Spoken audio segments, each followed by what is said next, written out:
Bismillah, assalamu alaikum wa rahmatullahi wa barakatuh. Donc on va commencer inshallah. Inna alhamdulillah, nahmaduhu wa nasta'inuhu wa nastaghfiruh wa na'udhu billahi min shururi anfusina wa min sayyiati a'malina man yahdihillahu fala mudilla lahu wa man yudlil fala hadiya lahu wa ashhadu an la ilaha illa Allah wahdahu la sharika lahu wa ashhadu anna Muhammadan abduhu wa rasuluh. يا أيها الذين آمنوا اتقوا الله حق تقاته ولا تموتن إلا وأنتم مسلمون يا أيها الناس اتقوا ربكم الذي خلقكم من نفس واحدة وخلق منها زوجها وبث منهما رجالا كثيرا ونساء واتقوا الله الذي تساءلون به والأرحام إن الله كان عليكم رقيبا يا أيها الذين آمنوا اتقوا الله وقولوا قولا سديدا يصلح لكم أعمالكم ويغفر لكم ذنوبكم ومن يطع الله ورسوله فقد فاز فوزا عظيما أما بعد وإن خير الكلام كلام الله وخير الهدي هدي محمد صلى الله عليه وسلم وإن شر الأمور محدثاتها وكل محدثة بدعة وكل بدعة ضلالة وكل ضلالة في النار أما بعد. Donc on continue notre dars dans le tafsir de Surat al-Baqarah avec le tafsir de Cheikh Salih al-Fawzan hafidhahullah ta'ala. Et donc aujourd'hui c'est le cours 49 et on est arrivé au verset numéro 120 dans al-Baqarah. C'est le verset dans lequel Allah subhanahu wa ta'ala dit وَلَن تَرْضَى عَنْكَ الْيَهُودُ وَلَا النَّصَارَى حَتَّى تَتَّبِعَ مِلَّتَهُمْ قل إن هدى الله هو الهدى ولئن اتبعت أهواءهم بعد الذي جاءك من العلم ما لك من الله من ولي ولا نصير. La signification de ces paroles d'Allah subhanahu wa ta'ala en français c'est ni les juifs ni les chrétiens ne seront jamais satisfaits de toi jusqu'à ce que tu suives leur religion. Dit, certes, la direction à suivre, la direction d'Allah, qui est la vraie, c'est la direction d'Allah qui est la vraie direction. Mais si tu suis leur passion, après ce que tu as reçu de science, tu n'auras contre Allah ni protecteur, ni secoureur. Donc, Cheikh Salih al-Fawzan, il continue à expliquer, donc, on avait commencé un peu à parler de ce verset-là au début. Et le Cheikh, il explique et il dit, هذه محاولاتهم يريدون هذا ولن ترضى عنك اليهود ولا النصارى حتى تتبع ملتهم. الآن كما ترون وكما تسمعون هم يقولون تعالوا نتحاور وهم كاذبون في هذا. هم يضربون المسلمين الآن بالقنابل والمدافع يقولون نتحاور وهم يضربون المسلمين ويشردونهم ويهدمون عليهم بيوتهم ويدفنونهم في قبور جماعية. Donc le cheikh il dit, tu vois que c'est ce qu'ils essaient de faire, dans le sens qu'ils disent aux musulmans qu'ils ne vont jamais être satisfaits de nous, excepté si on accepte leur religion, si on suit leur religion. C'est ça ce qu'ils veulent en réalité. Donc, quand tu regardes, par exemple, les critiques qui sont faites aux musulmans, et qu'est-ce qu'on reproche à chaque fois aux musulmans, c'est sûr qu'il y a des choses qui sont faites au nom de l'islam, ces choses-là, on n'en approuve pas, on les condamne. Ces choses-là qui sont faites au nom de l'islam, puis qui sont contraires à l'islam, on les condamne. Et donc, on n'approuve pas de qu'est-ce qui est faux, comme par exemple le terrorisme et des choses de ce genre. Mais les kuffars, ils nous reprochent pas que ça en fait. Ils utilisent ça pour ouvrir le chemin vers le fait de nous condamner sur d'autres choses qui font partie de l'islam. C'est-à-dire que s'ils nous condamnent pour des choses qui ne font pas partie de l'islam et que certains musulmans pratiquent ou certains musulmans font, comme le terrorisme par exemple, ils nous reprochent des actes de terrorisme. Et ils condamnent ça. Alors dans ce cas-là, il n'y a pas de problème parce que l'islam condamne le terrorisme aussi. Et ces actes que eux ils font et que eux ils pratiquent, c'est pas quelque chose qu'ils font qui fait réellement partie de l'islam, même si eux ils le font au nom de l'islam, l'islam est innocent de ça. Le problème c'est lorsqu'ils commencent à nous reprocher des choses qu'on pratique qui font partie de l'islam parce que ça leur déplaît, parce que c'est contraire à leur passion, parce que c'est contraire à leur désir. Comme par exemple le fait que la femme elle doit se voiler, le fait que dans l'islam il y a des règles qui sont différentes pour la femme et pour l'homme dans certains cas, que l'homme et la femme ne sont pas égaux absolument dans toutes les règles de la religion. Il y a des cas où il y a des règles générales qui s'appliquent à l'homme et à la femme et dans lesquelles l'homme et la femme sont égaux. Ça c'est la règle générale, mais sinon il y a aussi des règles qui sont spécifiques à l'homme et des règles qui sont spécifiques à la femme. Et la raison pour laquelle il y a ces différences-là et ces distinctions-là, c'est parce que Allah subhanahu wa ta'ala, il n'a pas créé l'homme et la femme pareil. Il a fait des différences entre l'homme et la femme. Et c'est normal qu'il y ait donc des règles différentes pour les hommes et pour les femmes. Et de vouloir appliquer une égalité absolue entre l'homme et la femme en toutes choses, et sans tenir compte des différences qui existent entre les deux, eh bien ça amène non pas à de la justice, mais plutôt ça amène à de l'injustice. Parce que l'égalité n'est pas synonyme de justice. Parfois, au contraire même, l'égalité est synonyme d'injustice. Et si on veut appliquer, même en mathématiques, si on veut mettre une égalité entre deux choses qui sont inégales, eh bien le résultat est faux. Tu peux pas mettre un signe égal entre deux choses qui sont différentes. Même en mathématiques, ça c'est connu. Pour mettre un signe égal entre deux choses, il faut que les deux choses soient pareilles. Et si tu veux mettre un signe égal entre deux choses qui sont différentes, eh bien, tu as un résultat qui est faux, qui est illogique. Et c'est ça la réalité, en fait, de ce que les féministes appellent actuellement.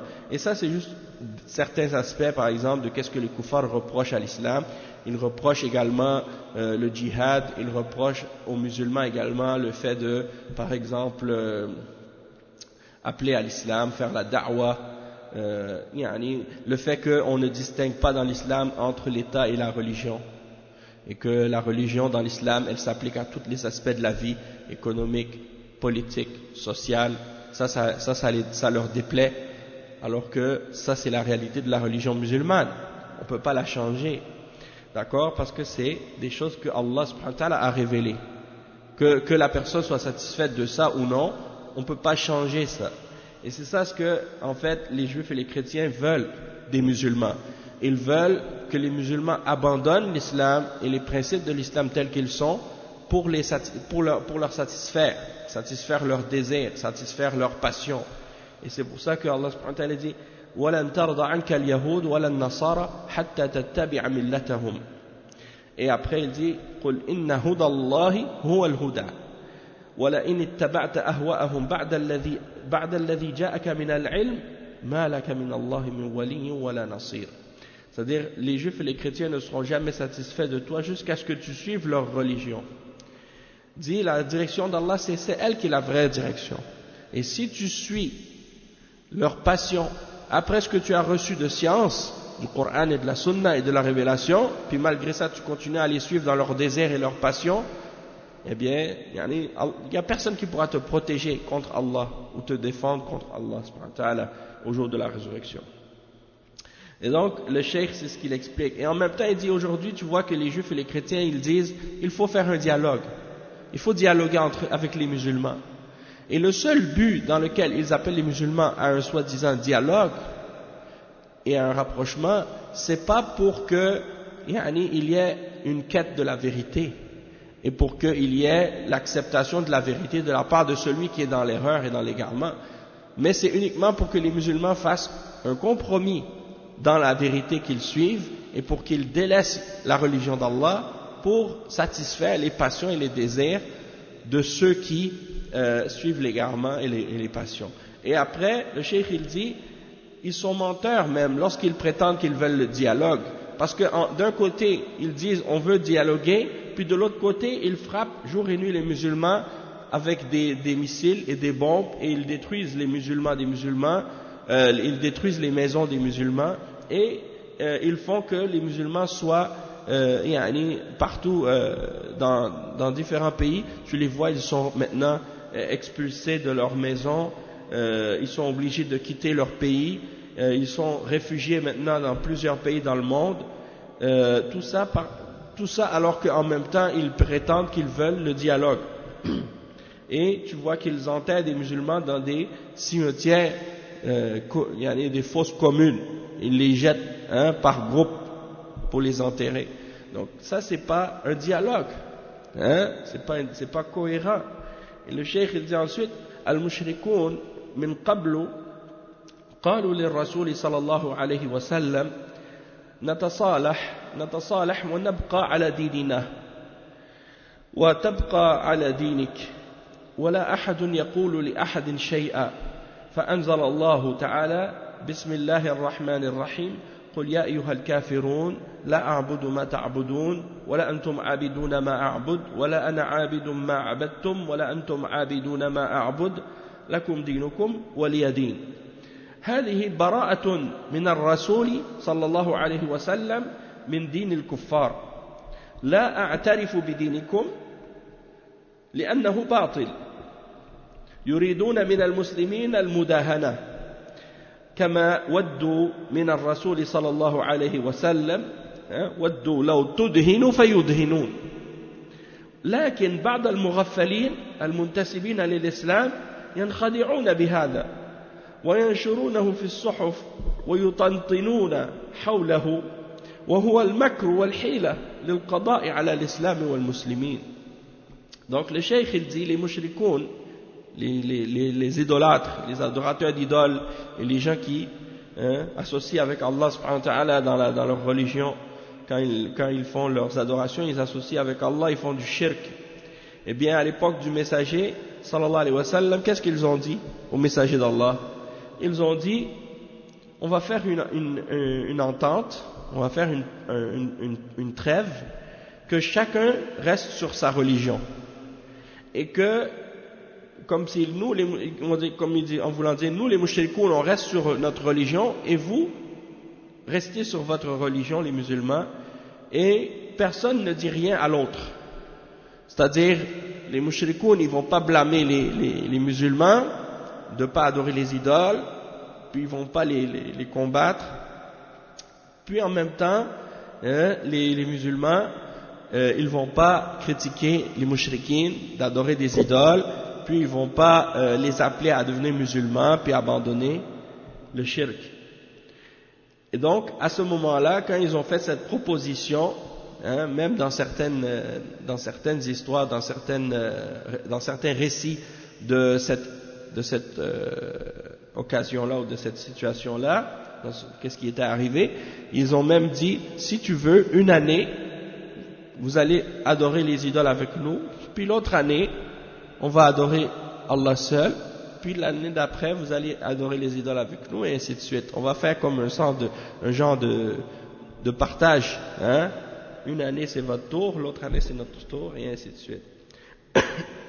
Alors Allah subhanahu wa ta'ala, il a révélé, et quand tu regardes en fait la laïcité puis les idées actuelles là, qui sont propagées dans le monde occidental, tu vois que c'est ça exactement qu'ils sont en train de dire aux gens, en fait ils sont en train de dire que toutes les religions sont bonnes, toutes les religions sont valables. Finalement, pourquoi on s'unirait pas tous sur la même chose? On adore tous chacun notre Dieu à notre façon, puis on est tous unis, peu importe nos différences, on s'unit sur les choses sur lesquelles on est d'accord, puis on s'excuse sur les choses dans lesquelles on diverge. À la limite, c'est ça la règle d'or des frères musulmans. La règle d'or des frères musulmans, c'est ça. On collabore ensemble et on travaille ensemble sur les choses dans lesquelles on est d'accord, et on s'excuse sur les choses dans lesquelles on diverge, même si c'est sur la foi en Allah, même si c'est sur les fondements de la religion, c'est pas grave. Donc, qu'est-ce que Allah subhanahu wa ta'ala il a révélé à ce moment-là? Il a révélé Surat Al-Kafirun, dans lequel Allah subhanahu wa ta'ala il dit ô Muhammad, ô vous les kafirun, c'est-à-dire ô vous les non-croyants, ô vous ceux qui rejetez la foi, je n'adore pas ce que vous adorez, et vous n'adorez pas ce que j'adore, et je ne vais pas adorer ce que vous adorez, et vous n'allez pas adorer ce que j'adore, à vous votre religion et à moi la mienne. Et tu vois que certains musulmans, ils ont même déformé même la signification de cette sourate. Hein? Comment ils l'ont déformé? Ils ont essayé de faire croire que la signification de cette sourate, ça veut dire chacun est libre de sa religion, de suivre sa religion s'il veut. Ok? Vous avez votre religion, elle est bonne, et nous on a notre religion et elle est bonne aussi. Alors que la signification réelle de cette sourate, c'est pas ça. Hein? Et le cheikh, c'est ça ce qu'il explique.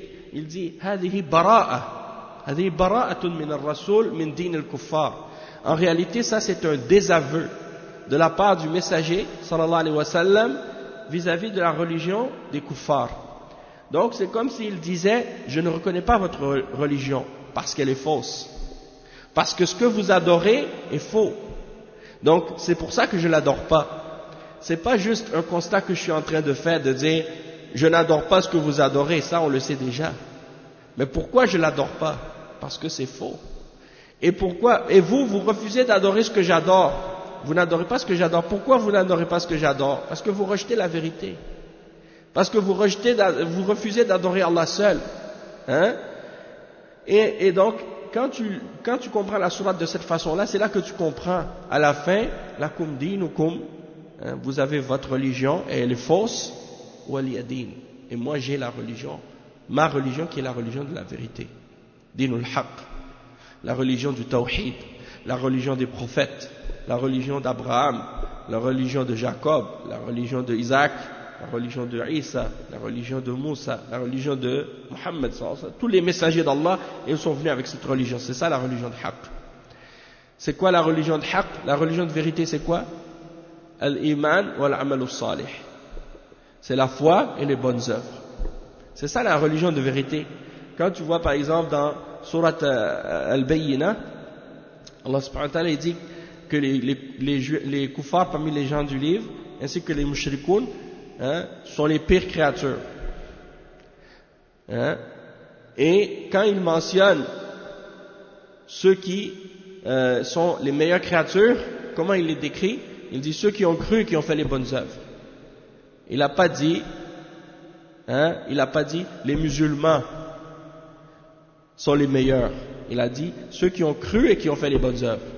Ça veut dire c'est pas juste le fait de te dire musulman qui fait que tu es parmi les meilleures créatures. Khayrul bariya. Non, pour faire partie de Khayrul bariya, il faut avoir l'iman ou l'amal salih. Il y a beaucoup de musulmans, ils se disent musulmans, mais ils n'ont peut-être pas réellement l'iman. Il y a des munafiqoun, des hypocrites. Et il y en a parmi les gens qui se disent musulmans, et ils disent qu'ils croient, mais ils ne font pas les bonnes œuvres. Ils ne font pas les amal salih. Donc, l'islam c'est ça, c'est l'iman ou l'amal salih. La foi et les bonnes œuvres, c'est ça l'iman. Et c'est ceux qui ont réuni ces deux choses qui sont les meilleures créatures. Khayrul bariya. Et c'est ça la religion d'Allah, c'est ça l'islam. Donc, d'adorer Allah seul et de rejeter tout ce qui est adoré en dehors d'Allah. C'est ça l'iman. L'iman, s'il n'y a pas de tawhid, il n'y a pas d'iman. S'il n'y a pas l'unicité d'Allah et le tawhid et la foi, il n'y a pas d'iman. Donc, tout ça, c'est important de le comprendre. Et donc, ce verset, il a été révélé pour dire aux non-musulmans, pour dire aux kuffars, pour dire aux mushrikines, qu'on ne fait pas de compromis dans notre foi, et dans notre croyance, et dans notre religion. Parce que ce que les kuffars voulaient, et ce qu'ils proposaient aux messagers d'Allah, sallallahu alayhi wa sallam, c'est de transiger dans les principes de la foi et de la religion, et de faire des compromis avec eux. De dire, bon ok d'accord, on va accepter vos idoles, mais à condition, comme si vous acceptez d'adorer Allah, de temps en temps, vous ne faites pas le shirk. Puis nous, on va être d'accord pour adorer vos idoles de temps en temps. On ne peut pas accepter ça. Parce que le tawhid, c'est quelque chose, soit tu l'acceptes au complet, ou que tu le rejettes au complet. Tu ne peux pas faire un peu de shirk puis dire je suis sur le tawhid. Hein? Le tawhid, si tu adores autre que Allah, tu associes avec Allah, ton tawhid il est annulé, il est détruit. Hein? Même si quelqu'un il va par exemple, il va donner en sacrifice une mouche à une idole, comme on voit dans le Kitab al-Tawhid, celui qui est rentré en enfer, pourquoi? Parce qu'il a tué pour une idole, une mouche, il l'a sacrifié en sacrifice.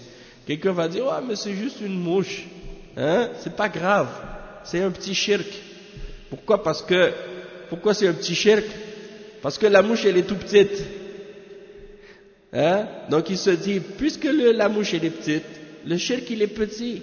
Non, c'est pas par une question de volume ou de grosseur ou de poids. Hein? Si tu égorges une grosse vache, hein, ça c'est un gros shirk. Si tu sacrifies une petite mouche, ça c'est un petit shirk. Non, c'est dans l'intention. Hein? Tu peux égorger une vache, tu l'égorges pour Allah, dans ton cœur tu le fais pour Allah, ça c'est du tawhid. Ou bien même tu égorges une vache, tu l'égorges parce que tu veux nourrir ta famille. Hein? Tu dis Bismillah, Allahu Akbar, après tu fais un festin, tu invites tout le monde, hein, pour manger. Ça c'est pas du shirk, ça c'est mubah, c'est permis. Mais tu égorges une mouche, tu l'égorges pour une idole, ça c'est du shirk. Donc c'est pas la grosseur, c'est pas la quantité, hein. Tu dis, ouais, mais j'ai pas fait ça 10 fois ou 20 fois ou 100 fois, j'ai juste fait une fois. Une fois, ça suffit. C'est pas une question de quantité, combien de fois tu as fait le shirk. C'est le fait de l'avoir fait même une seule fois, ça annule ta foi au complet. D'accord? Donc, on peut pas faire de compromis avec les mouchriquines. Dire, bah ok, une année on va croire que Jésus c'est Dieu, ou fils de Dieu, puis une année vous allez croire avec nous que Jésus est unique, pas que Jésus est unique, que Dieu est unique, hein, et que Jésus c'est juste un prophète. Une année vous allez croire qu'il est un prophète, et l'autre année nous on va croire que il est Dieu ou fils de Dieu. Est-ce que ça marche? Ça marche pas. La foi c'est la foi, tu peux pas la mélanger avec du kufr et du shirk, d'accord? Donc c'est ça, hein, c'est ça que Allah subhanahu wa ta'ala il nous dit dans ce verset. À vous votre religion de fausseté et de mensonge et d'égarement, et à nous la religion de vérité, l'islam, qui est la religion de tous les prophètes, qui est la religion de Isa lui-même. Isa alayhi salam, Moussa, Ibrahim, tous les messagers d'Allah, c'est ça leur religion. Leur religion à tous, c'est l'islam. Inna ad-dina inda Allahi l'islam. Donc, le cheikh, il nous mentionne le verset 9 dans Surat Al-Qalam, qui dit Waddu law tudhinu fayudhinun. Qu'est-ce que ça veut dire Waddu law tudhinu fayudhinun? Tudhinu yani min al-mudahana. Al-mudahana ça veut dire tu fais ça justement. Tu dis OK, je te frotte le dos, tu me frottes le dos. Hein? J'adore tes idoles, tu adores mon Dieu. Puis on s'accepte mutuellement chacun dans notre religion. Chacun il laisse l'autre faire ce qu'il veut. C'est ça al-mudahana. Waddu law tudhinu fayudhinun. C'est-à-dire eux ils voudraient que toi tu transiges avec eux, hein? Yani waddu law tudhinu, ils voudraient que toi tu fasses, hein? Yani des compromis avec eux. Pour que eux transigent avec toi par la suite, ils vont faire des compromis avec toi. C'est ça ce qu'ils disent. C'est comme en voulant dire donnant, donnant. Tu vois, tu fais des compromis avec nous, nous on fait des compromis avec toi. Tu veux qu'on te laisse libre pour pratiquer l'islam? D'accord, mais dans ce cas-là, accepte qu'on te laisse libre de pratiquer accepte qu'on soit libre de pratiquer le shirk. Et appelle-nous pas au tawhid. Et critique pas nos idoles. C'est ça ce qu'ils veulent. C'est ça l'idée même derrière la laïcité qui est totalement fausse. Et que les prophètes sont venus détruire. Les prophètes d'Allah sont venus combattre ça. Hein? Dans le principe même de l'unicité d'Allah, il y a quelque chose qui vient pour expliquer que il ne peut pas y avoir d'autres qui a le droit d'être adoré excepté Allah. C'est ça, la ilaha illallah. Donc comment tu peux ramener dans ça une idée que il pourrait y avoir l'acceptation de toutes les religions et la liberté de pratiquer toutes les croyances à égalité? Ça fait aucun sens. Hein? Donc il y en a qui disent, ouais, mais dans ce cas-là, c'est pas juste pour les autres. Est-ce que la vérité, il y a une justice au-dessus de la vérité? Est-ce qu'il y a une justice au-dessus de la vérité? Non. Donc quand tu dis, je vais permettre aux gens qui sont dans le faux de continuer à propager et à établir la fausseté, et je vais même mettre la fausseté au-dessus de la vérité pour que ce soit juste pour tout le monde. Ça, c'est l'injustice même. C'est pas de la justice. Mais le problème, certains musulmans, comme le cheikh il dit, certains ils sont muraffalines, ils sont naïfs, ils sont faibles, ils comprennent pas la ruse qui est derrière ça. Ils se laissent tromper par les beaux slogans et les belles paroles, les beaux mots. Donc ils se laissent tromper, ils se disent ah ouais ils acceptent ça, ils disent oui c'est vrai finalement, ils relativisent la religion des kuffars et ils se disent il faut se mettre à leur place. Non, dans le sens que c'est pas tu vas te mettre à leur place dans le sens que tu vas faire des compromis dans la vérité. Tu peux te mettre à leur place dans le sens que tu dis subhanallah, ils font pitié dans le sens que ils ont pas connu la vérité, ils sont dans l'égarement, j'ai pitié pour eux dans ce sens-là. J'aimerais qu'ils connaissent l'islam, qu'ils connaissent la vérité, qu'ils connaissent le tawhid et qu'ils le suivent. J'aimerais qu'ils soient sur la vérité pour que au jour de la résurrection, Allah leur fasse miséricorde et les fasse rentrer au paradis. Tu peux avoir ce sentiment-là envers les kuffars et les mushrikines. Mais de là à vouloir justifier leurs pratiques et leurs croyances pour dire il faut les laisser et il faut que même ils puissent même mettre leurs mensonges au-dessus de la vérité, ça c'est pas correct. Et le cheikh il dit que il y en a qui se laissent tromper par ce qui est propagé justement, et qu'est-ce que certains ils disent, et tout ça c'est des ruses pour essayer de détruire les musulmans et l'islam. Et donc le cheikh il dit وهم في الحقيقة كما قال الله ولن ترضى عنك اليهود ولا النصارى حتى تتبع ملتهم مهما عملت معهم لن يرضوا عنك ولن هذه للمستقبل إلى أن تقوم الساعة ولن ترضى عنك اليهود ولا النصارى حتى تتبع ملتهم وليس هذا خاصا بالرسول صلى الله عليه وسلم بل هو عام لأمته لأن اليهود لا يرضون عن المسلمين في أي زمان وفي أي مكان حتى يتبع المسلمون دين اليهود فعند ذلك يرضون فإذا تخلى المسلمون عن دينهم واتبعوا دين اليهود رضوا عنهم أما إذا بقي المسلمون على دينهم فإن اليهود لا يرضون وكذلك النصارى لا يرضون عنهم. Donc le cheikh il dit en réalité c'est comme Allah subhanahu wa ta'ala il l'a dit, ni les juifs ni les chrétiens ne seront jamais satisfaits de toi jusqu'à ce que tu suives leur religion, peu importe qu'est-ce que tu fais pour leur satisfaire. Et en arabe l'article lan c'est une négation pour l'avenir, pour le futur. Lam c'est pour le passé ou le présent, lan c'est pour l'avenir, c'est comme la c'est une négation, lan c'est une négation pour l'avenir. Tu le mets devant un verbe pour nier quelque chose à l'avenir, maintenant et plus tard. Donc quand Allah dit walan tarda, ça veut dire ils ne seront jamais satisfaits de toi, ni aujourd'hui ni plus tard. jusqu'à ce que tu suives leur religion. Et donc ça, c'est pas spécifique au messager, parce que on voit que le pronom qui est employé, c'est le pronom de deuxième personne, anka, walan tarda anka, c'est-à-dire ils ne seront jamais satisfaits de toi, en parlant au prophète Muhammad sallallahu alayhi wa sallam.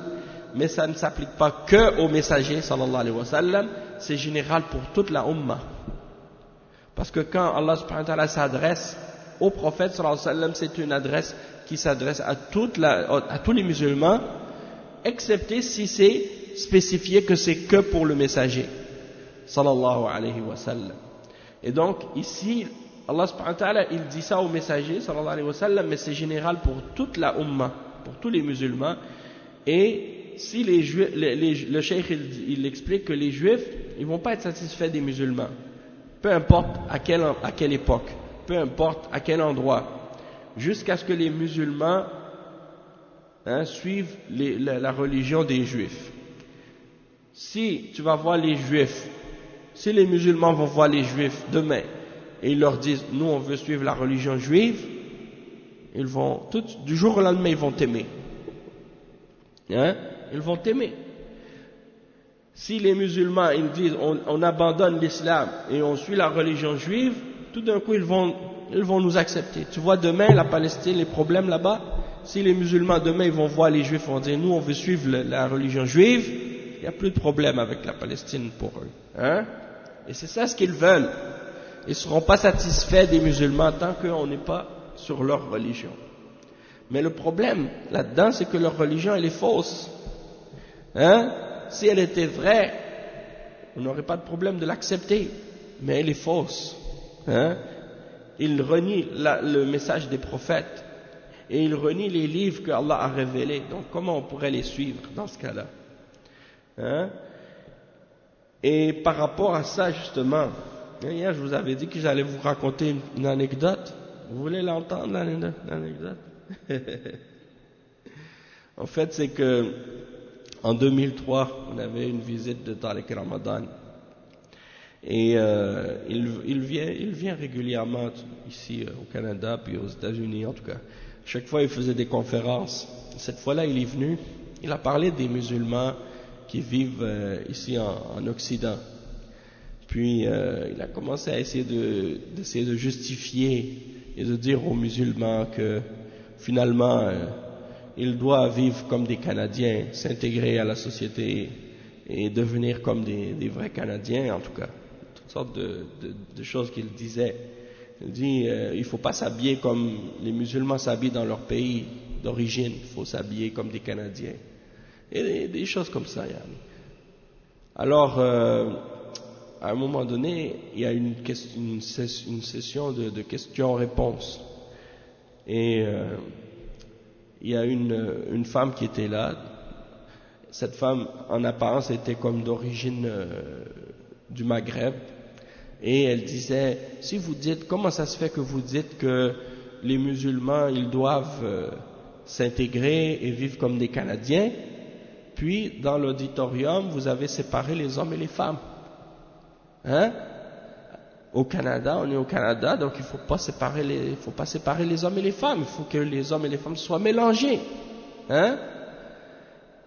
Et là, bon, j'ai voulu faire un commentaire à ce moment-là.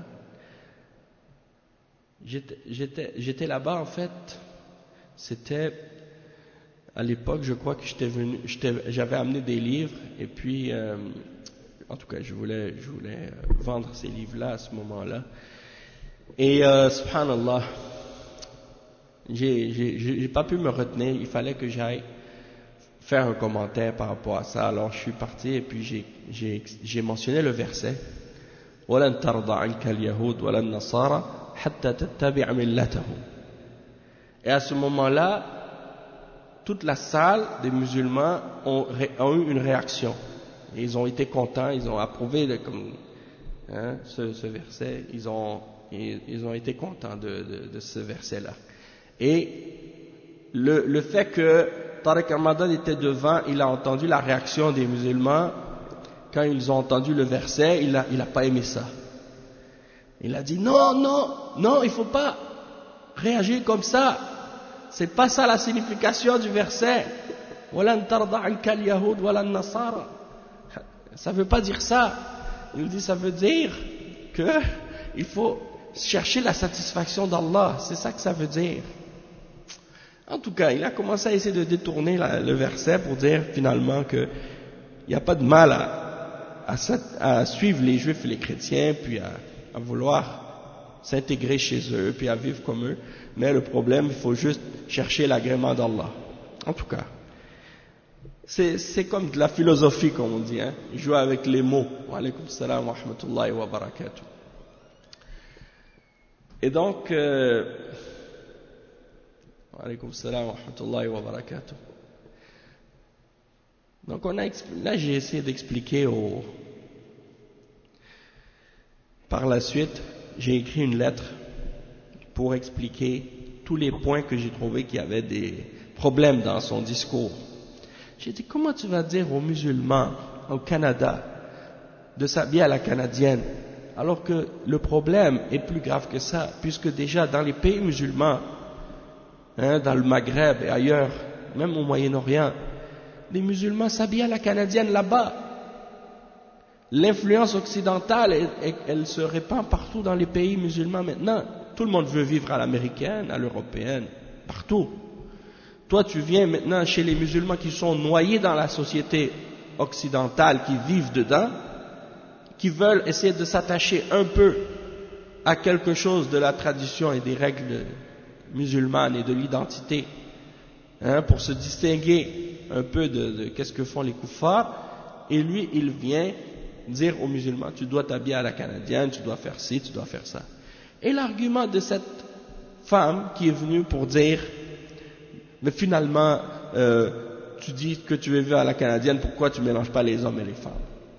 Elle a raison contre lui, parce que lui, qu'est-ce qu'il dit? C'est en contradiction avec qu'est-ce que l'islam, hein? Qu'est-ce que l'islam interdit aux hommes et aux femmes de se mélanger? Ça, c'est sûr que dans la société canadienne, c'est pas comme ça. Hein? Mais en tant que musulman, on doit appliquer l'islam, peu importe où on est. C'est pas parce qu'on est au Canada qu'on doit abandonner les principes de notre religion. Hein? Et eux, leur principe, c'est si tu es à Rome, fais comme les Romains.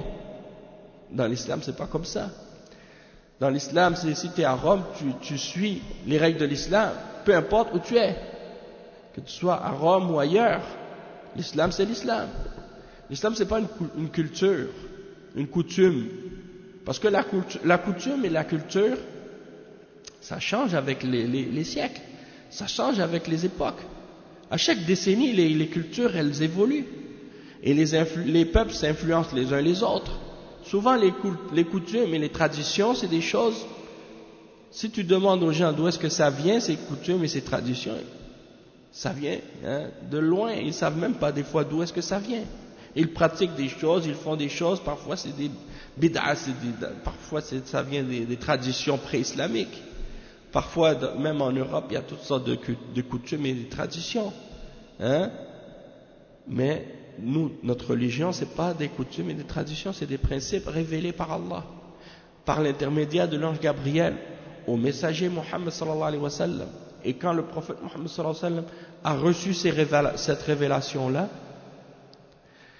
il a même contredit les coutumes et les traditions de son propre peuple, les Arabes à son époque, quand il est venu avec l'islam.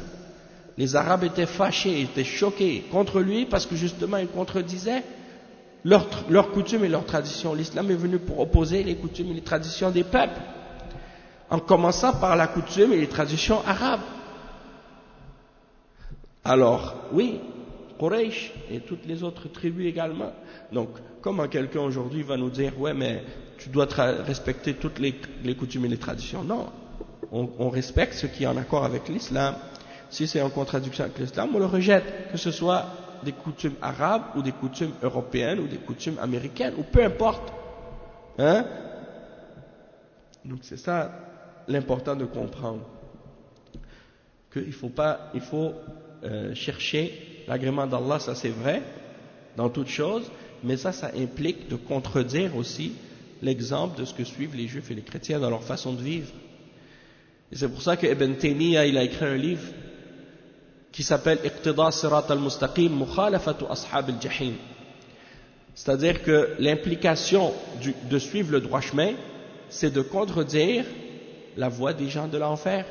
Et les gens de l'enfer, c'est les juifs et les chrétiens, et tous ceux qui leur ressemblent, parmi les mouchriquins, les kuffars et autres. Hein? Donc c'est pas une question d'origine, ou de race, ou de couleur, ou de peau, ou d'ethnie. Ça n'a rien à voir. C'est une question de foi et de croyance et de conviction. Hein? Donc le cheikh il explique ça, puis ça c'est l'anecdote en passant. Donc, et je l'ai réentendu ça, cette parole de Tariq Ramadan qui réfute ou qui refuse le verset وَلَن تَرْضَ عَنْكَ الْيَهُودُ وَلَا النَّصَارَى dans une autre occasion, dans des conférences qu'il a données en Europe, il dit des fois les musulmans ils ramènent ça وَلَن تَرْضَ عَنْكَ الْيَهُودُ وَلَا النَّصَارَى حَتَّى تَتَّبِعَ مِلَّتَهُمْ. Et puis aussi, il déteste qu'on utilise le terme kafir ou kuffar pour parler des non-musulmans. Il dit, mais pourquoi? Il ne faut pas dire kuffar. Et il déforme le sens du terme même. Qu'est-ce que ça veut dire kufr ou kafir? Il dit, il l'interprète linguistiquement.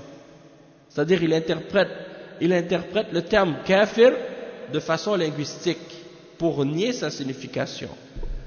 Alors que la signification linguistique du terme kafir, c'est pas la définition religieuse, c'est pas la définition islamique.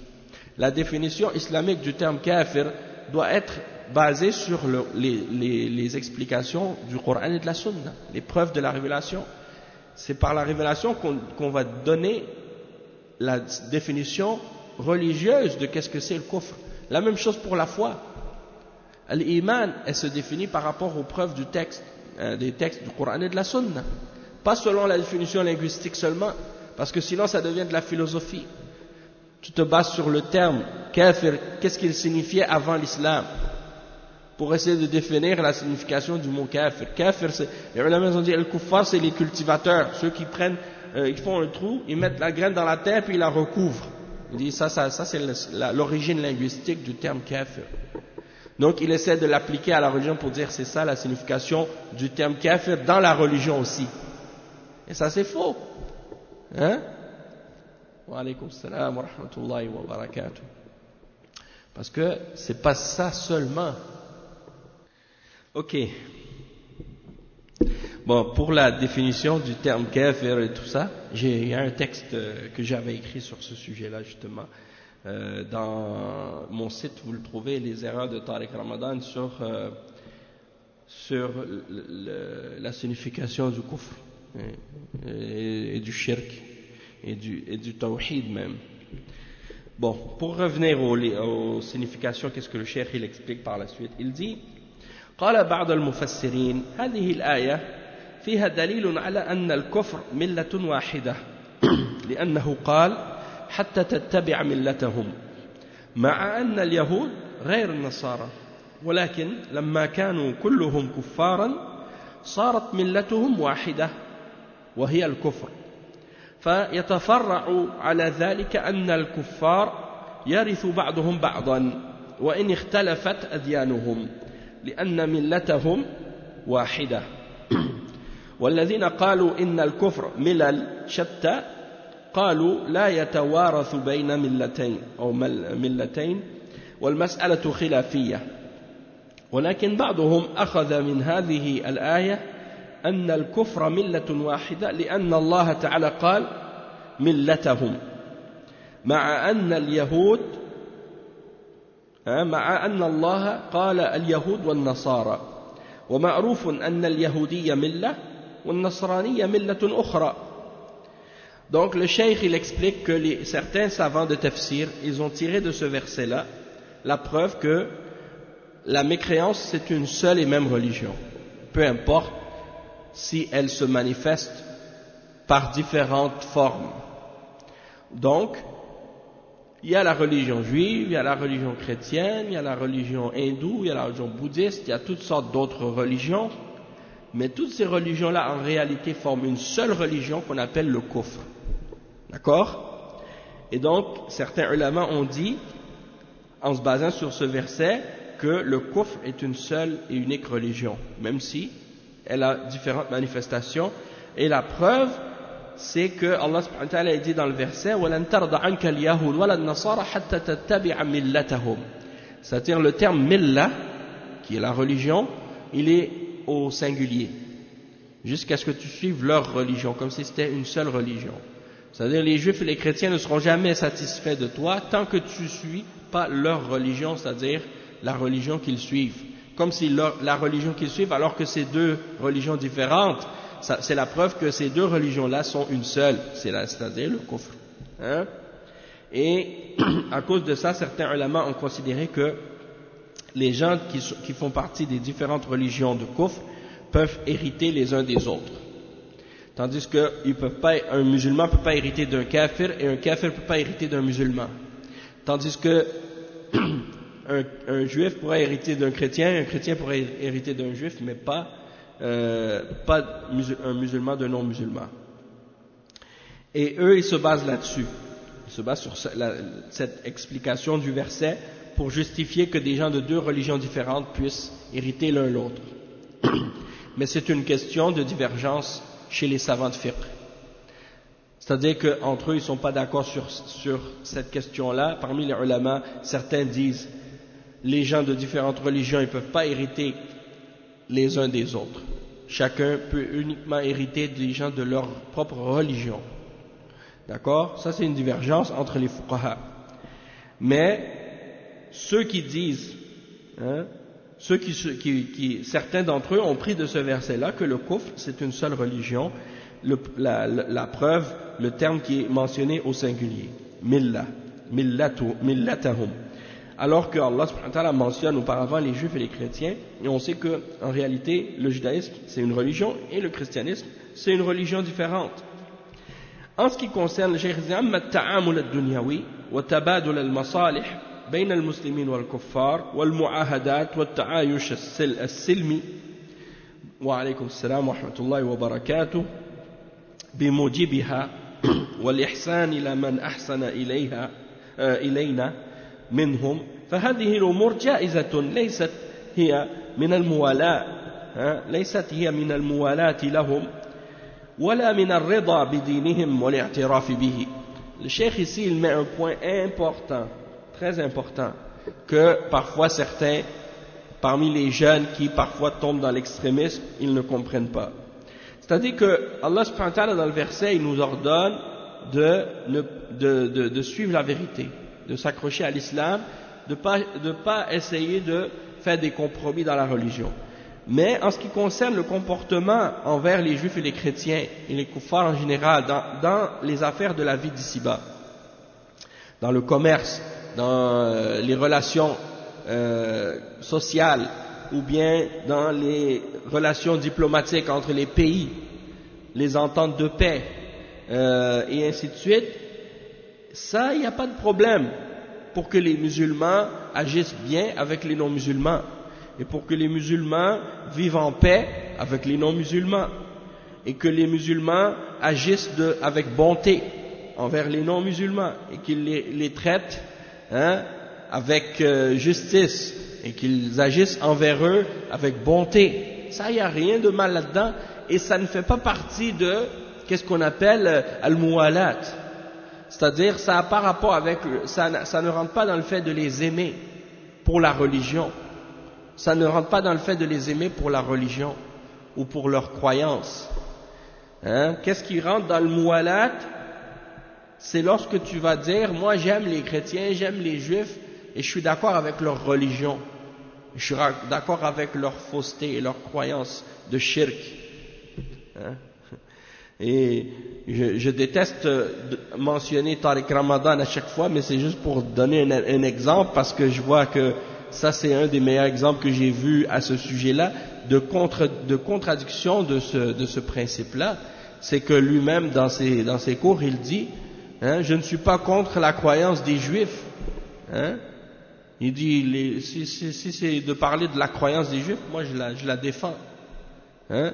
Donc, ça c'est quelqu'un qui a complètement renversé la signification de comment le musulman doit agir envers les kuffars et les mushrikines.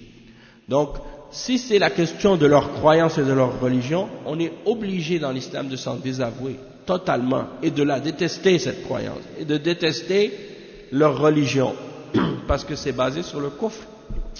Le judaïsme est basé sur, par rapport à l'islam, le judaïsme est basé sur le fait de renier la foi en les messagers, de renier la foi en les livres que Allah a révélés, d'opposer les messagers et les prophètes. Hein? Et dans Baqarah seulement, dans Surat al-Baqarah, tu la lis, hein, du début jusqu'à presque plus que la moitié de la Surah, c'est des mentions de ce que Allah subhanahu wa ta'ala donne comme exemple de ce que les Juifs ont dit ou ont fait pour contredire l'enseignement des prophètes et des messagers. Hein? Et c'est ça leur religion. Donc comment toi tu peux dire par la suite, oui moi je défends ça et je suis d'accord avec ça. Hein? Le Coran est rempli de critiques et de réfutations des Juifs et des chrétiens. Donc de dire que tu es d'accord avec ça, puis que tu respectes leurs croyances, que tu es d'accord avec leurs croyances, ça c'est du kufr. Ça t'as pas le droit. Hein? Donc en ce qui concerne les choses de la dunya, ça c'est autre chose. Hein? Tu vas faire du commerce avec eux, tu vas interagir avec eux dans la vie d'ici-bas, dans les relations sociales, dans les relations économiques, dans les relations politiques et dans les limites de qu'est-ce que l'islam permet, ça y a pas de problème. Hein? Tu peux agir avec eux et Allah t'ordonne même d'être bon avec eux. Hein? Et d'agir avec eux comme ils agissent avec toi. Si c'est des gens qui sont corrects avec toi, toi tu agis correct avec eux et tu les traites avec bonté. Hein? Ça n'a pas rapport avec al-muwalat. Dernièrement, hein, le président américain était en Arabie Saoudite. Tu vois les ikhwan et tous les hizbiyin et les gens de bid'a commençaient à critiquer. Pourquoi? Le président américain, il doit pas avoir de relation avec les dirigeants des autres pays. Pourtant, il est allé dans tous les pays dans le monde. Hein? Pourquoi critiquer seulement l'Arabie Saoudite? Et pas juste ça. C'est que les têtes des ikhwan, hein, eux-mêmes ont des relations avec la Maison Blanche et avec les Américains, et même qu'ils ont des relations avec eux de manière à ce que parfois même ils contredisent les fondements même de l'islam, et ils leur donnent al-wala dans qu'est-ce qui est interdit par l'islam, parce qu'ils acceptent même leurs idéologies et leurs croyances.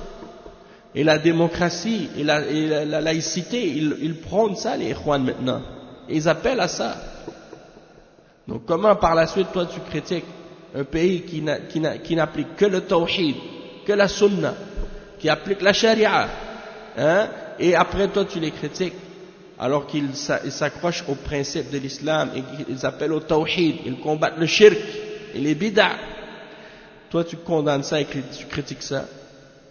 Et tu t'allies avec les juifs et avec les chrétiens, tu dis que tu défends leurs croyances, et après tu fais tu rentres dans leur système de démocratie, tu le défends et tu prônes cette croyance-là, et tu pratiques tu appelles à la laïcité, et tu dis aux musulmans que la laïcité c'est correct, pas dans les pays non musulmans seulement.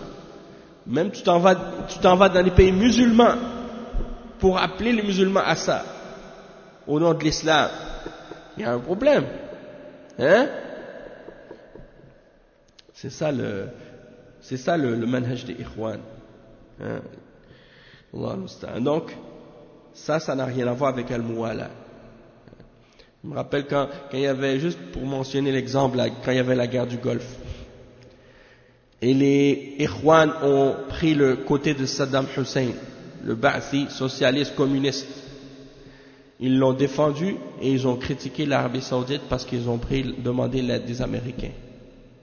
Alors que eux, quand ils ont fait n'importe quel problème, il y avait un problème avec la Bosnie à l'époque, quand il y avait des problèmes en Bosnie.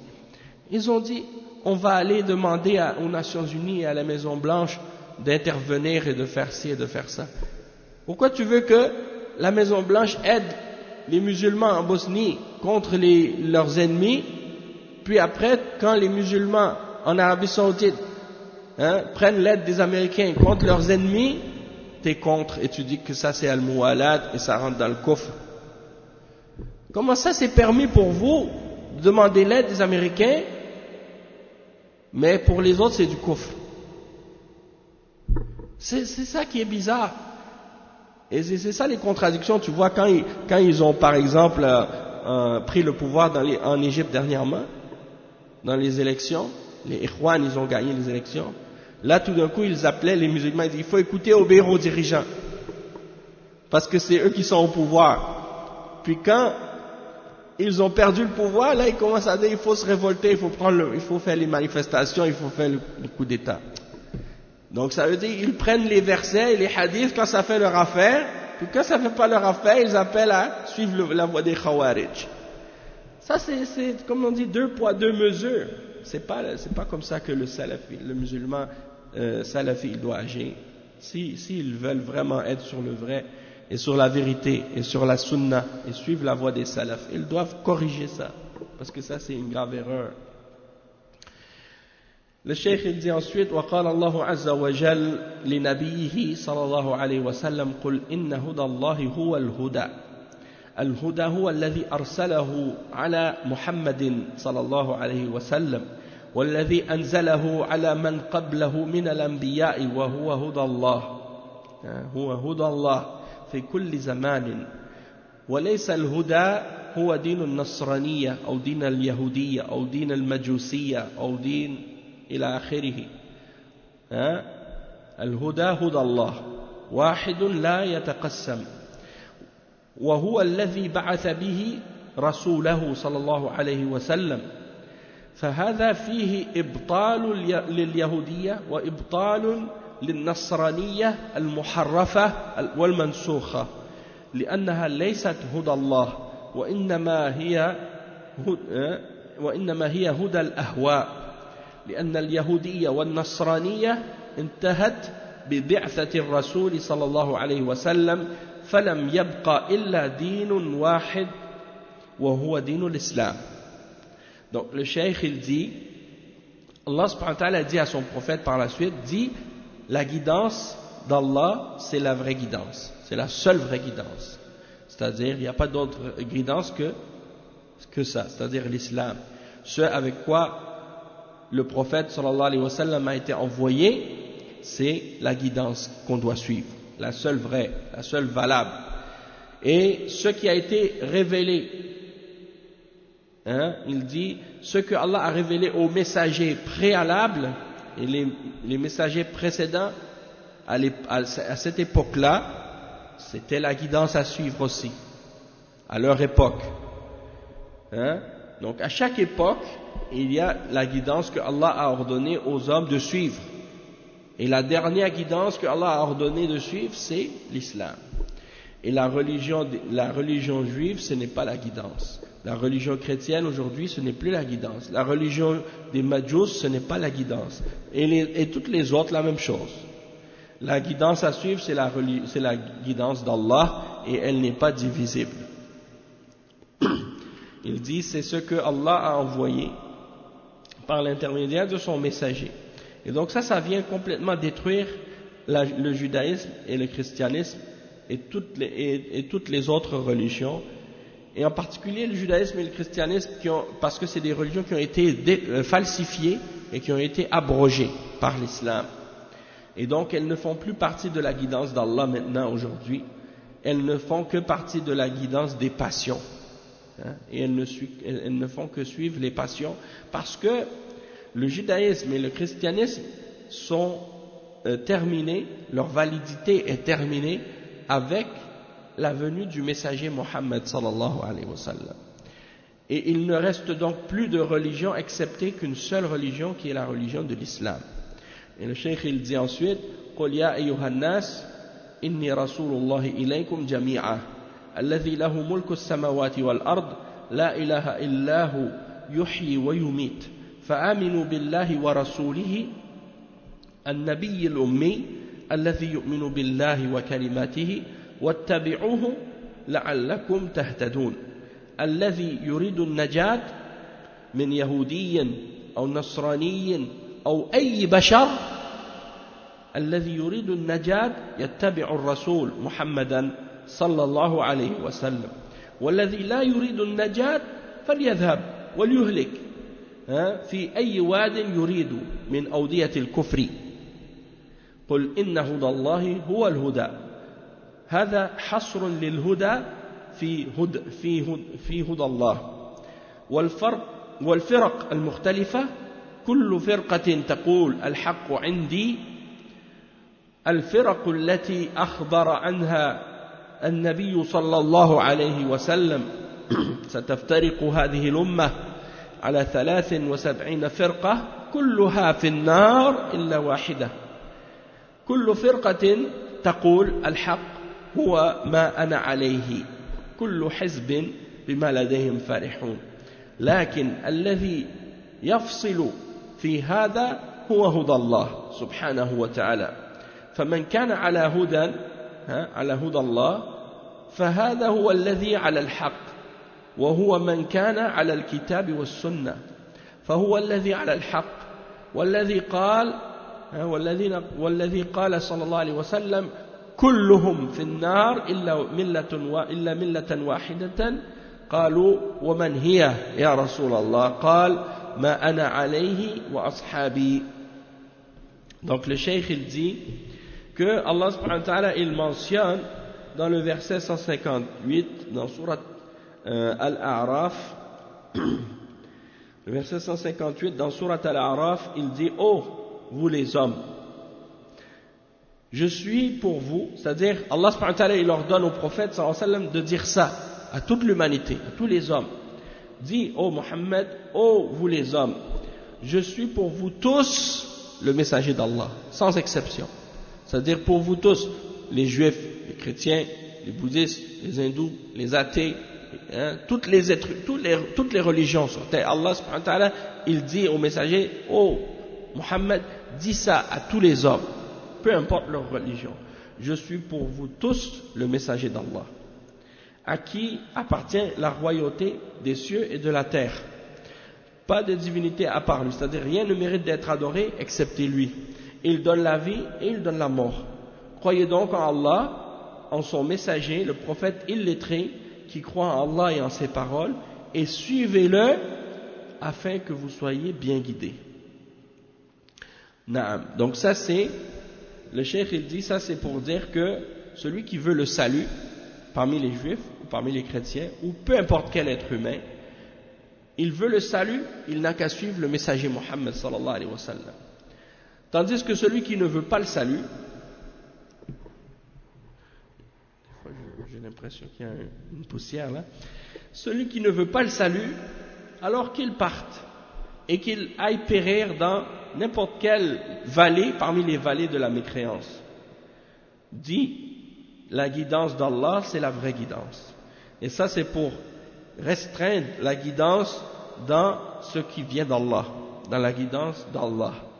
Et donc, la guidance, il y a la guidance qui est la guidance de l'islam par rapport à la mécréance, c'est-à-dire l'islam parmi les religions de kufr, puis il y a la guidance de la sunna dans l'islam, c'est-à-dire de suivre la sunna et la voie des salafs parmi les différentes sectes d'égarement qui s'affilient à l'islam et qui s'apparentent à l'islam.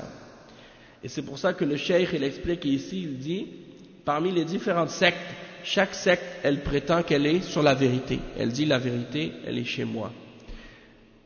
Et le prophète sallallahu alayhi wa sallam avait annoncé qu'il y allait y avoir des sectes et des groupes divergents parmi les musulmans, et il a dit que ma umma, elle va se diviser en 73 sectes, et toutes ces sectes seront toutes en enfer excepté une. Et donc c'est pour dire que malgré que toutes les sectes elles prétendent être sur la vérité, et elles disent la vérité c'est ce que je suis moi, Les soufis, ils disent ça. Les soufis, ils disent, nous, qu'est-ce qu'on suit? C'est l'islam. C'est ça la vérité. Et les chiites rafida, ils disent, nous, ce qu'on suit, c'est ça la vérité. Et les khawarij, ils disent, nous, ce qu'on suit, c'est ça la vérité. Hein? Et les mu'tazila, ils disent, nous, ce qu'on suit, c'est ça la vérité.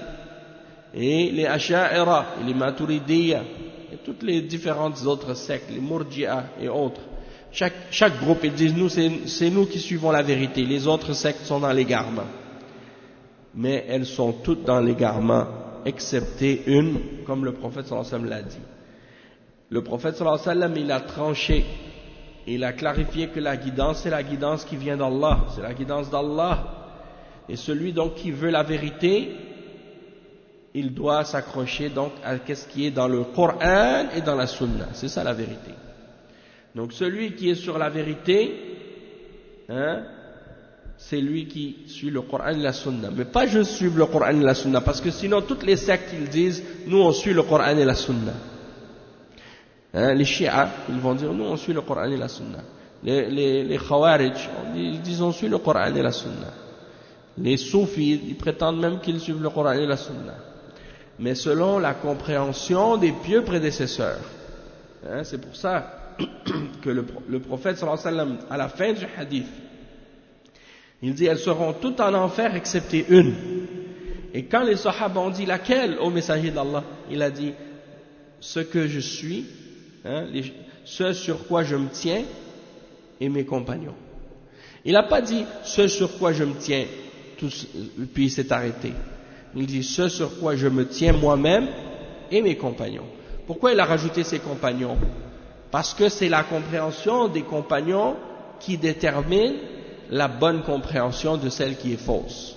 C'est elle qui distingue entre la compréhension du vrai islam et la compréhension des sectes qui ont dévié de la réelle compréhension du Coran et de la Sunna, qui sont apparus après l'époque des Sahaba et des Tabi'in et de ceux qui les ont suivis dans la vérité, dans le bien. Donc, c'est ça qu'il faut comprendre. Et le cheikh il dit, wa huwa hudallah huwa al-huda la ghayra wa anna hadha sirati mustaqiman fattabi'uhu wa la tattabi'u as-subula fatafarraqa bikum an sabilihi dhalikum wassakum bihi la'allakum tattaqun. فالطرق كثيرة لا تحصى ولكن هدى الله واحد طريقه واحد. ثم قال ولئن اتبعت أهواءهم فاليهود على هوى والنصارى على هوى وكل من خالف محمد دين محمد صلى الله عليه وسلم فليس على دين إنما هو على هوى والعياذ بالله. ولئن اتبعت أهواءهم بعد الذي جاءك من العلم ما لك من الله من ولي ولا نصير. الذي جاء الرسول صلى الله عليه وسلم هو العلم. الذي جاء به الرسول صلى الله عليه وسلم هو العلم، علم الكتاب وعلم السنة. فأنت على علم، أما هم فهم على هوى، فهم على هوى. فرق بين الهوى وبين العلم. وانظر كيف قال سبحانه ولئن اتبعت أهواءهم ولم يقل دينهم. انظر كيف قال سبحانه ولئن اتبعت أهواءهم ولم يقل دينهم، لأنهم ليسوا على دين صحيح. وأما الرسول صلى الله عليه وسلم فهو على علم، ليس على هوى. وهذا تعليم للأمة وتحذير لها أن تنخدع بدعايات اليهود والنصارى. وما لك من الله من ولي ولا نصير. وهذا تعليم للأمة أن تتمسك بدينها وألا تنخدع بدعايات أهل الضلال وأقاويل أهل الباطل مهما تصنعوا ومهما أظهروا من المودة. يرضونكم بأفواههم وتأبى قلوبهم وأكثرهم فاسقون. لكن هل من يسمع لكلام الله سبحانه وتعالى؟ وصلى الله على نبينا محمد وعلى آله وأصحابه أجمعين والحمد لله رب العالمين. Donc le cheikh il dit dit la guidance, c'est la guidance d'Allah, et c'est tout. Il y en a une seule, et c'est elle qui est vraie seulement. Et il mentionne le verset 153 dans Surat Al-An'am, dans lequel Allah subhanahu wa ta'ala dit « Et voici mon droit chemin, dans toute sa rectitude et sa droiture, alors suivez-le.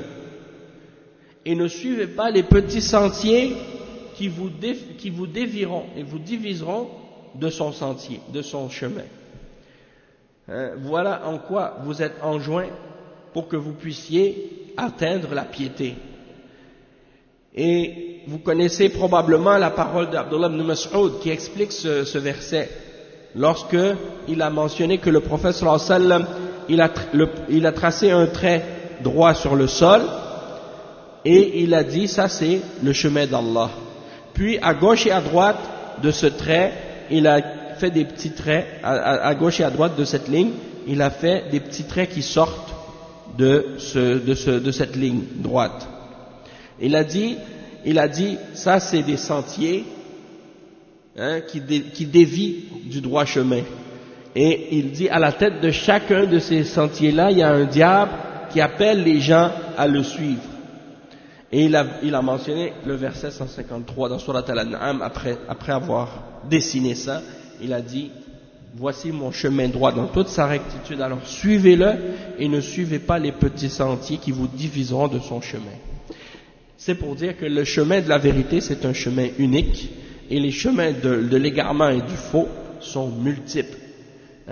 Et donc il ne faut pas se laisser tromper. Et donc le cheikh il explique, il dit, les chemins de la fausseté, de l'égarement sont innombrables. La tuhsa, tu peux pas les énumérer, les dénombrer tellement ils sont nombreux. Les fausses croyances, les fausses croyances sont aussi nombreuses que les mensonges qui existent dans l'univers. Et les mensonges sont illimités. Tu peux inventer des mensonges, tu peux te lever le matin et inventer des mensonges jusqu'au soir, tu n'auras pas fini. Toute ta vie, chaque jour, tu peux passer tes journées à inventer des mensonges à propos d'une chose, mais il y en a juste une vérité que tu peux dire, si c'est vrai. Si je te dis par exemple, hier à 13h30, où est-ce que tu étais? Tu peux me répondre des centaines de réponses fausses, mais tu pouvais juste être à une seule place à cette heure-là, et c'est ça la vérité. Toutes les autres réponses que tu vas donner sont fausses, et il y en a des milliers, des millions, des milliards de réponses que tu peux donner, mais la vérité, elle est une seule. C'est la même chose pour la vérité et le faux par rapport à la religion.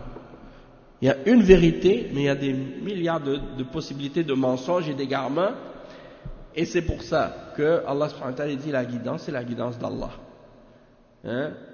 Il y a un seul chemin et une seule voie, un seul groupe sauvé parmi 73. Parce que la vérité, elle est unique. Les kuffars, ils ne veulent pas entendre ça. Les kuffars, ils veulent dire non, peu importe le chemin que tu suis, tu vas arriver à ta destination. Tous les chemins mènent à Rome. Ça fait 2 fois qu'on a parlé de Rome aujourd'hui. Non, mais tous les chemins mènent à Rome, mais il y a plein de chemins qui ne mènent pas à Rome aussi. Et il y a des chemins qui mènent à Rome, mais par des chemins dans lesquels tu vas trouver des trous, tu vas trouver des obstacles, tu vas trouver des problèmes, il y a même peut-être des bêtes sauvages, des diables qui vont t'arracher, qui vont t'égarer.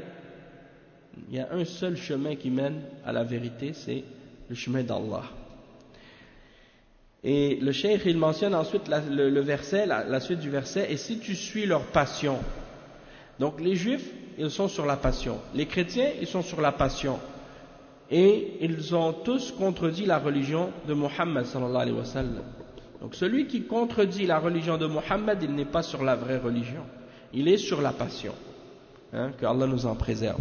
Et ça c'est vrai pour les kuffars qui contredisent l'islam par leur religion, et c'est vrai pour les gens de la bid'a qui sont parmi les musulmans mais qui suivent autre que la sunna et autre que la voie des salafs.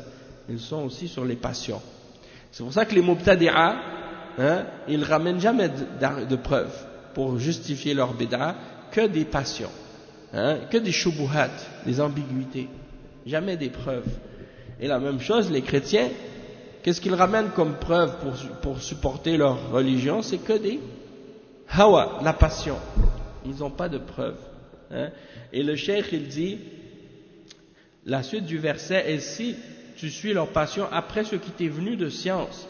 Donc, le messager d'Allah, sallallahu alayhi wa sallam, lui, il vient avec la science du livre d'Allah et de la sunna.